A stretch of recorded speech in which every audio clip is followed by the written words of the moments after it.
नमस्कार, मैं नियाज खान और आप देख रहे हैं न्यूज एक्सप्रेस। बीजेपी की उल्टी गिनती शुरू हो गई है। देश के राजनीतिक विश्लेषक यही कह रहे हैं। लोकसभा चुनाव में जिस तरह से बीजेपी चारों खाने चित हुई है, यहां तक पूर्ण बहुमत भी नहीं हासिल कर पाई। नतीजा ये हुआ कि सरकार बनाने के लिए नीतीश और नायडू का सहारा लेना पड़ा। अब उस बीजेपी को भी पता चल गया है कि अब उनकी मनमानी नहीं चलेगी और अब देश की राजनीति बिल्कुल बदल चुकी है।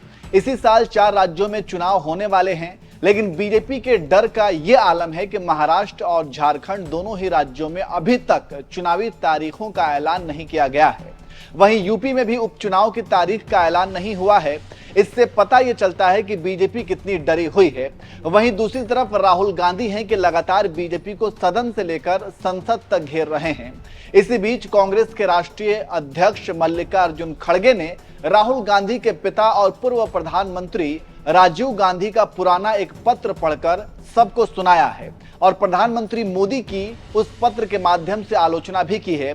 जी हां, आपको बताते हैं कि राजीव गांधी की बर्थ एनिवर्सरी के मौके पर खड़गे महाराष्ट्र में थे और यहीं पर उन्होंने राजीव गांधी का एक पत्र पढ़कर सुनाया है। सुनिए उस पत्र में क्या कुछ लिखा था, सुनकर कमेंट करके अपनी राय जरूर दीजिए। राजीव जी खुद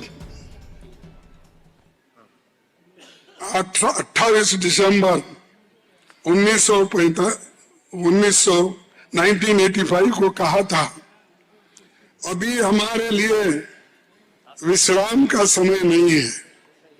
जैसा कि नेहरू जी ने कहा था, हम आराम नहीं कर सकते, क्योंकि आराम का मतलब उन लोगों के लिए हो सकता है, लेकिन उन लोगों के लिए उन विश्वासघात होगा जो दिवंगत हो चुके हैं, देश के लिए लड़ चुके हैं और जाने से पहले हमें आजादी की वो मशाल सौंप के गए हैं, जिसे हमें जला के रखना है, हमेशा लोगों को दिखाना, लेके जाना है।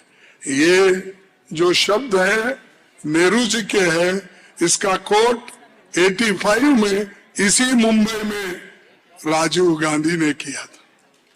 तो इसलिए मैं आप सभी से ये विनती करता हूं कि आप यहाँ पर जो कांग्रेस पार्टी को और आघाड़ी को जो बचा के रखे हैं, इसके वजह से ही मोदी को 2/3 मेजॉरिटी नहीं मिली।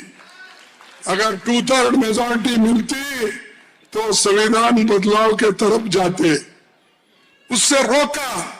इसीलिए मैं महाराष्ट्र के सभी नेताओं को धन्यवाद देता हूं, वोटर्स को धन्यवाद देता हूं। तुमने मोदी को डिक्टेटर बनाने से रोक दिया, ये बहुत बड़ी बात है।